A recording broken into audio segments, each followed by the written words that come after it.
Back to My Garden, episode 24. Welcome to Back to My Garden. Discover your passion for gardening. Here's Dave Ledoux. Do you love homegrown tomatoes? The free report reveals the 5 dirt-cheap tools I use to grow 22 types of heirloom tomatoes, including my secret soil booster.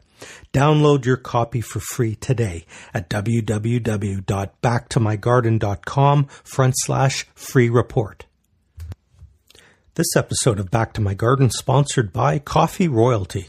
Can you really lose 5, 10, even 20 pounds or more just by switching your coffee or tea? Find out how to drink it for free at www.backtomygarden.com/coffee. Well, good morning, good afternoon, or good evening, depending on where you are in the world when you listen to this. I'm Dave Ledoux. Welcome to another edition of Back to My Garden, and today we go into new territory on the podcast. Our guest, Laila Noort, is from beautiful countryside of Belgium. For those of you who don't know where Belgium is, it's east of New York City. She's a plant lover, a veggie grower, an aspiring hobby farmer. She loves mud under her fingernails, and she's trying to overcome her fear of chickens. Laila, welcome to the show. Thank you. Thank you so much. I want to hear your story, and our listeners want to get to know you. Can you just take a minute or two and share with us a little bit about your background? Okay. Well, I'm from Holland, which is north of Belgium.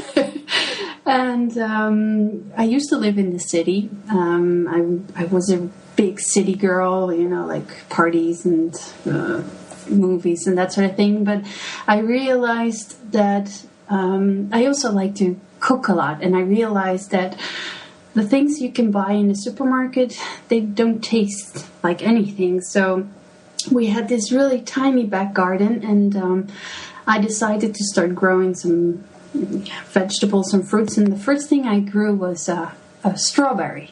And that changed everything for me. That first strawberry, that full taste was just amazing. So my husband and I were thinking of moving out of the city and to the countryside, but land in Holland is very expensive. So we started to look elsewhere across the border, and we just went more south, and then we ended up in the Belgian Ardennes. And we got this beautiful plot of land. It was not that expensive, so we just fell in love with it, and yes, we've been living here for about 4 years now. Beautiful. So, yeah. I want to invite all of our listeners now, if you're driving in your car, keep both hands on the wheel, but connect with Laila on social media. Check this out. Her Twitter is So and So, but it's spelled SOWANDSO. And your blog is brilliant. It's www.sowandso.com, soandso.com. What really caught my eye was your story. I called it From Rotterdam to Rammed Earth. Yes. Can you talk a little bit about what it was like living in the big city, and now you're in the rural countryside in Belgium? Well, it's something that's not comparable, because what I've just told you, that we just had this really tiny back garden with about 2 meters by 2 meters of sunlight, and the rest was just shade. And it was surrounded by buildings, and you could hear somebody sneeze from the apartment 3 up. It was it was horrible. And right now we just live in a very open space with lots of beautiful views, and we live on the edge of a village with, I think we are 130 persons here. So yeah, that's very tiny. And we love it here. It's quiet. It's beautiful, and the people are very nice. And I have no regrets at all about moving here. So beautiful. You're living the dream. Yes, definitely. Can I take you back to your garden in Rotterdam in the city? It all started your passion with a strawberry. Yes. How hard was it creating that first garden? Where did you get your soil? Where did you get your seeds? Did you have fears and doubts? Oh, definitely. I got some plastic containers and got some soil and got some seeds, and I did not know what I was doing. So the strawberries, I bought some plants, and yes, I was amazed at how that there's a strawberry coming from a flower. I did not know that. That's that's how silly I was with gardening. So the process of how things grow and seeing a little seedling from growing from a seed that you have sown, it was amazing. So from the plastic containers, I did a lot of vertical growing because I only had 2 by 2 meters of sunlight in the garden. So with all kinds of things to put the containers on, and it was messy, but it was fun. And I had lots of success, but also lots of failures. I grew way too much in one container, and so everything got overcrowded. And yes, the first year was mostly disaster, but I learned a lot, so it was fun. You've just got fans all over the world right now because people can really relate to the struggle. Yes. We often talk to gardeners that I would call them expert gardeners, and everyone believes, they're perfect. Nothing ever goes wrong. Yeah. Did you ever have something go so wrong in your garden that it made you laugh? Yes. I call it a catastrophic oopsie. Yes. People love to hear those stories. Can you share with us something you did so wrong it makes you smile? Yes. Actually, it's something I do regularly. Is that I overcrowd. I think you start out with these tiny seedlings, and you think, I can cram in a couple of more, and then it's just amazing how fast and how big plants grow, and they just overtake everything, and then I'm just panicking. What should I take out and what should I leave? And oh my God, this tomato plant is like a giant. So it's still something I'm learning to just back down and just see the future of a plant growing. It's horrible, but it's fun, and the rest is, I can't think of something that really horribly went wrong. No, that's very very good. You started with 2 meters by 2 meters with some containers. Yes. And now you're in the beautiful country with your big garden. Oh yeah, it's huge. What are you growing this year that you're in love with and proud of? And what are you growing that is frustrating the heck out of you? Well, this year what I'm growing and what I'm really loving at the moment, which probably sounds silly, but it's kohlrabi. I'm not sure if I pronounce it right in English. Yes, kohlrabi. It's silly because it's... I don't know anybody else who grows it, and I've heard people saying, "Why are you growing that? That's just, it's not nice, and it's a cabbage." But I'm loving it. I'm writing a blog post about it, and I'm going to publish it tomorrow. It's brilliant. It grows really rapidly, so you have lots of produce all through summer and through autumn. You can do lots of things with it, eat it raw or cook it, or put it in stews or anything. And this is the first year I'm growing it, and I'm loving it. Mm-hmm. So that's the fun part. At the moment, I'm having difficulty with my tomatoes because they're out of control, and I always find it difficult to cut away and just stop them from growing any further because I want more. I'm nodding along. I'm smiling. Yes. So that's kind of frustrating. I have this huge polytunnel which I'm totally in love with, because it's very difficult to grow tomatoes here outdoors. I'm growing a few, but they're not doing really well. But they just came up in the compost heap, and I was like, okay, let's just plant them out and see what happens. But the tomatoes in the polytunnel are just out of control at the moment. Okay, so you're composting. Talk to me a little bit about your climate. Your winters are pretty mild, right? No, it's not. You have a rough winter. Yes. Well, the last winter was really mild, but before that it was very cold, and we had about minus 18 Celsius. I'm not sure how much that is. Yeah. So, minus 20 Celsius is minus 20 Fahrenheit.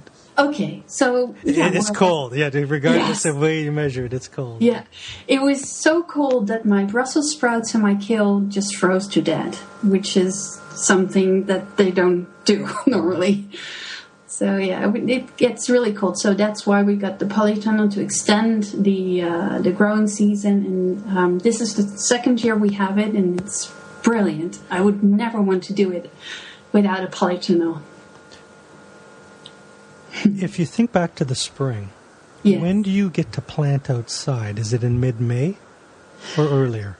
No, it's mid-May to the end of May, because we get frosts until like the 15th of May. Okay. Yeah. Same as where we are. We're probably on a very similar latitude. Yeah. The old timers, the farmers used to say always plant after the full moon in May. It's a good rule of thumb, and you probably take everything out of the garden then in late September, and by October it's getting into autumn. Yes, except for the polytunnel, because that will continue in October until November, because the cold spell starts in November here.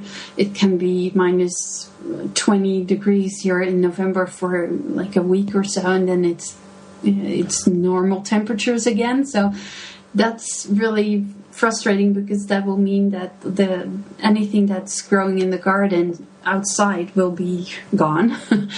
But yes, I really have to pay attention to the weather, and I've been known to try out things. Like I've been growing courgettes in the beginning of May, and then they die because of the frost. So this year I've been really patient, and I have not planted out anything until the full moon in May, and that works out. It's funny you mentioned courgettes. Over here in North America, they call them zucchini. I know.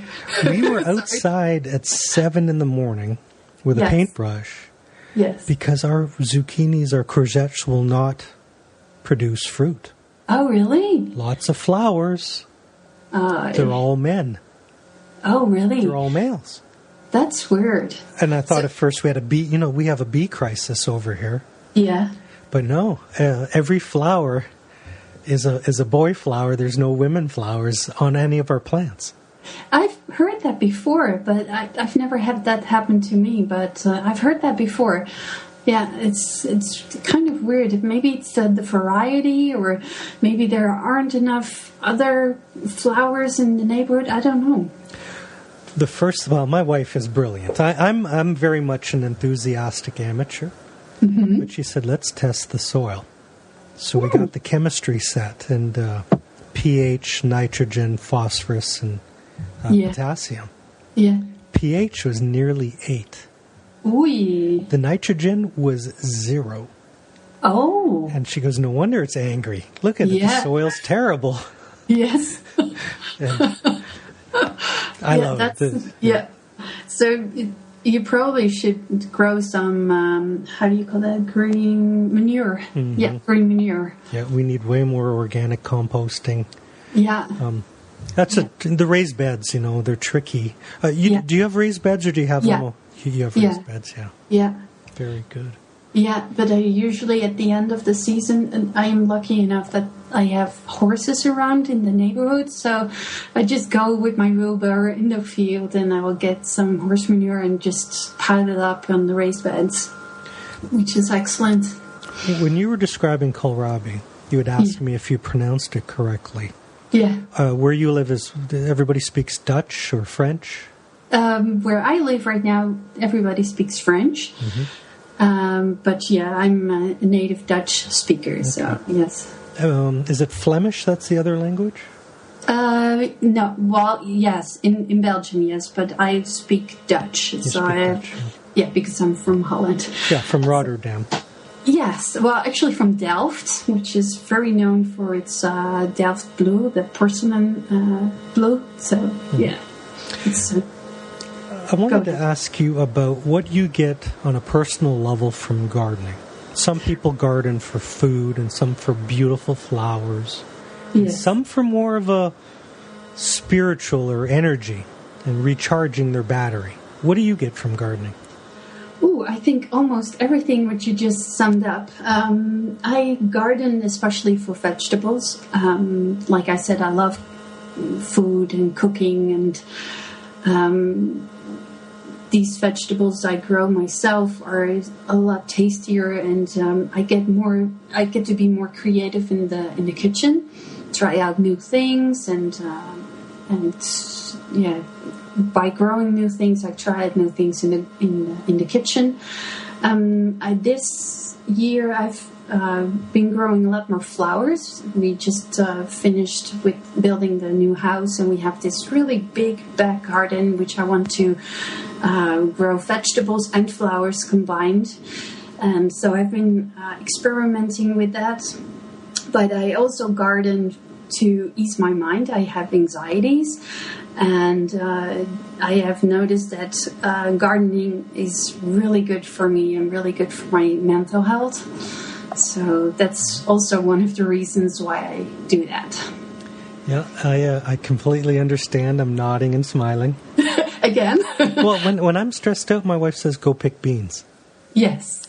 And your hands move and your brain shuts off. Yeah. It's the smell and the buzzing of the bees, and I don't know, it's just, I get really calm when I just go around the garden. I don't have to do anything. I just, look and pick a few berries or something like that, and that will just change my mood, and I will relax a bit, and it's perfect. There's a website called reddit.com that has an incredible gardening forum, and it has a sub-forum of just people who were asked by their doctors to start gardening. Yeah. And the stories are inspiring. Yeah. It's amazing. It's amazing. Well, good luck with your flowers. Oh, thank you. I have a really big border at the moment where I'm combining vegetables and flowers. I'm growing a lot of cosmos flowers together with some cavallonero kale and some red Brussels sprouts, and it's going really well. So I'm really happy with that. I just really like to combine these things. Are beets popular in Belgium? Beetroot? Yes, they are, but I don't like them. Yeah, very good. Well, you got kohlrabi. Yes, I have chard, but that's as beady as I get. What about the British? They love the parsnips. Do you guys have parsnips? Yes, we do. Yeah, that's one of the things that I'm growing. I have a lot of people from the UK visiting my website. And I don't know if you know, but I'm doing the website. I'm writing together with my friend Bridget. She lives in the UK, and she writes about her back garden, and I write about my plot of land, which is huge. We have about 4,000 square meters. So she writes more how to grow vegetables and flowers in a smaller space, and I write about my allotment and my plans for the future. I want to have goats and that sort of things. I want to have more like a small holding. Right. I mean, that's the size of a hobby farm. Yes, exactly. Wow. So, she has chickens, and she's trying to convince me to have chickens as well. But like you said, I'm afraid of chickens. It's a childhood trauma. but I know that I need to have chickens because they are really a big part of gardening and a big part of having a small holding. So probably next year, because this year we're kind of busy with the back garden, but next year we'll have chickens and maybe also goats for milking. I was just going to say, if you have goats, you can have milk. That's fantastic. Oh, yes, and goat cheese. Oh, I'm looking forward to that. Do you have a climate to grow grapes? Indoors, yes. Indoors, okay. Yeah, so we're thinking of extending the house with and building a veranda and I probably want to grow grapes there or in the polytunnel. Between your own wine, cheese, and hard-boiled eggs, I mean, you'd have just the perfect. Oh yeah. Yeah, very nice. Yeah. Yes, and we also do a lot of foraging, which I really like to do, and I would really like to expand that as well. This spring we made elderflower champagne, which is so beautiful. You should really give that a try. It's perfect. It's really nice and fruity, and it's got lots of alcohol, and it's got lots of bubbles, and it's very easy to make yourself, and it's perfect to serve when you have friends over. Do you have that up on your blog? Yes. Oh, we gotta go. Okay. You gotta try that. Yeah, a recipe for alcohol, I'm in. Yeah, definitely. And I was just amazed how easy it is to make it yourself. And so I think the elderflower season is gone, but you should really give it a try next year because it's really easy and tastes so good. Now, for those of you driving in your car, just don't get angry. Just dream the dream because this is what we all aspire to and want. Let's take a quick minute to thank our sponsors and then come back and play 5 quick questions. What's the hottest trend in gardening? I think the hottest trend is aquaponics. Can you really grow a massive garden powered by fish? Find out more and discover the secrets to building fish-powered gardens at www.backtomygarden.com/fish. Attention flower gardeners, do you love perennial flowers? Get a free online catalog and 10% off your first order of bulbs at Bloom & Bulbs. I set up a link just for podcast listeners. Go to www.backtomygarden.com/bulb for your special bonus. Yeah. Check out Laila's blog at soandso.com, SOWANDSO.com. I just glanced at the clock. Our half hour is rapidly going by, and now is the time in the show when we get to play my favorite game called 5 Quick Questions. Ooh. This is when you get to share your wisdom and experience with rookie gardeners. Ooh. Are you ready to play? Yes. All right. Number 1. In your opinion, why do you think most people are afraid of gardening? I think they're afraid of failure. And that's part of gardening, really. So you have to just learn from your experiences and just do it. And I think also that they're afraid of gardening because it takes up time. But that time is also spent well because you're doing something, you're exercising, and like I said before, it's good for your mental health. So the time is really spent well. So just give it a try and just start out small and just expand after what you've learned and just try and try again. Perfect. Did everything go perfect your first gardening season? Oh, no, definitely not. No, like I said, I started out too soon, and then my potatoes and my courgette got just frostbite, and it was horrible. I had to start over with the courgettes, with the zucchini, and my potatoes, I pulled them out, and then somebody said, no, you should have to leave them, and they will be fine. They can handle a bit of frostbite. And I was like, oh, I should have known that. So, yeah. Are you more patient today than you were when you first started? Yes, definitely. Yes. You learn by trying, and now I have more experience, so I know that, like with the potatoes, they get a bit frostbitten, and I just leave them, and I see new green come up, and then they're fine. But I would get really frustrated and just pull them out, like, okay, I have to start over. And now I let nature do what nature does best. Ooh, that's the quote of the week. It's good wisdom. Question 2. Yes. What is the best gardening advice that you've ever received?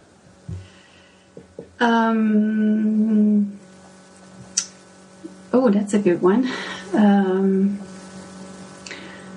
I think, yes, have some patience and keep on trying. That's what a lot of people have been telling me. And also connect with people around you and like neighbors who are growing to see how they do it and when they are growing things. Because I would be, again, with the zucchinis, I would just do whatever it says on the package, but the package may not be good for the climate you're living in. So if you talk to your neighbor or somebody else in the neighborhood who grows vegetables, then you know that they will probably say, oh, you have to wait a bit because here it's better to wait another 2 weeks before planting out. So that's the advice that I got, and yes, I'm doing that right now. I look at my neighbor. She has a really nice little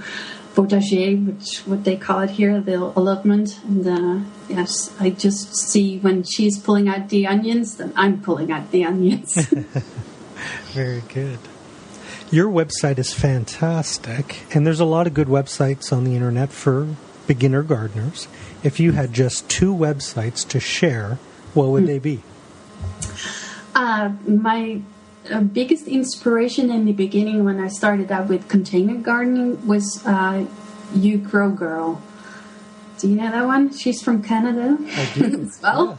Yes, You Grow Girl. She is fantastic. She has lots of good ideas and really things she can make yourself, and she has been a big inspiration. She has lots of books, and I got the first one, and it's really good blog.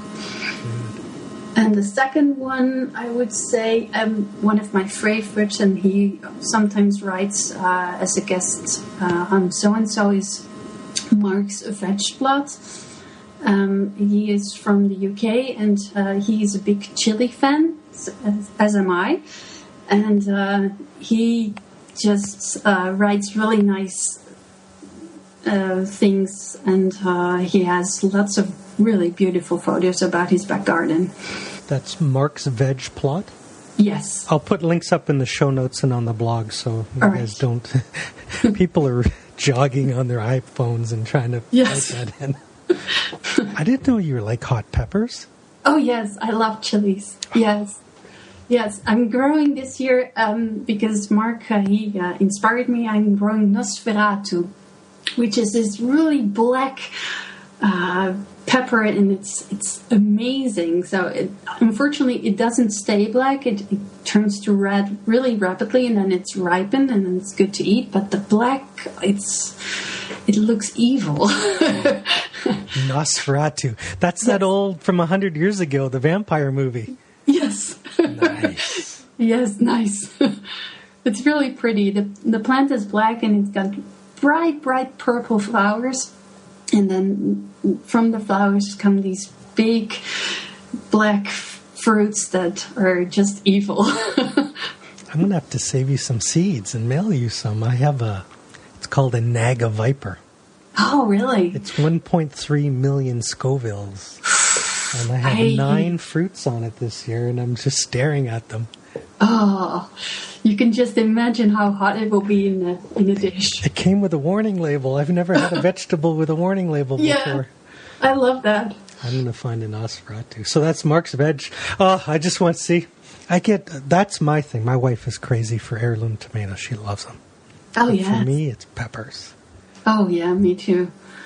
They're not so easy to grow, and sometimes it doesn't work out. But and it takes a long time for them to grow and to produce fruit. But it's worth it.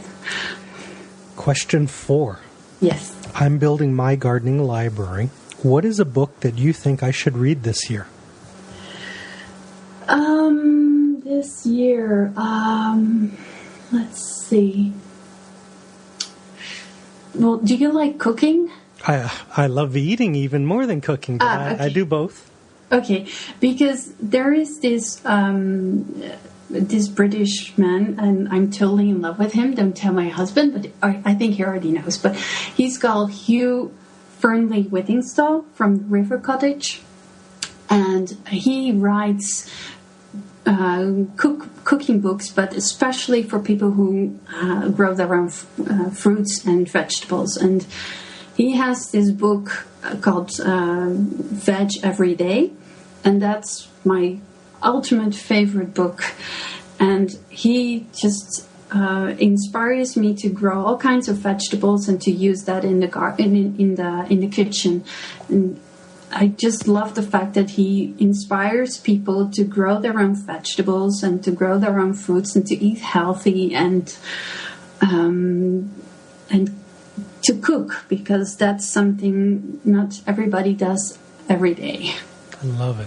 Yeah, Veg Every Day by Hugh Fernley Whittingstall. Okay. From the River Cottage. Beautiful. Yeah. So that's really, it's not really a gardening book, but if you are into gardening and into growing vegetables, then that's the book you want to have. Dynamite. All right. And number 5. Yes. What's the number one thing every gardener should try to grow next year? Chilies. Yes, you should really try chilies and try to grow a couple of varieties, because they're not only fantastic to eat, but they're so pretty. They have these lovely flowers, and the fruits are just in all kinds of shapes and sizes and colors, and there can be pink or red and green, and it's fantastic. So chilies is definitely a yes. Wonderful. You know, our time has flown by, Laila, and I want to say you've been a fantastic guest. I want to give you the last word to our listeners, and maybe you can leave them with either a note of encouragement or a pearl of wisdom. Oh, wow. I just want to inspire everybody to grow at least some food, like herbs on a windowsill or vegetables in a container, because if you taste something you have grown yourself, from seed to a seedling to a big plant, and you will be amazed how well it tastes. You will be in awe of how lettuce tastes, because lettuce you have grown yourself tastes so much better than you buy in a plastic bag in the supermarket. So just give it a try and just do it, because it's worth it. Fantastic. Thanks for being on the show. Thank you so much.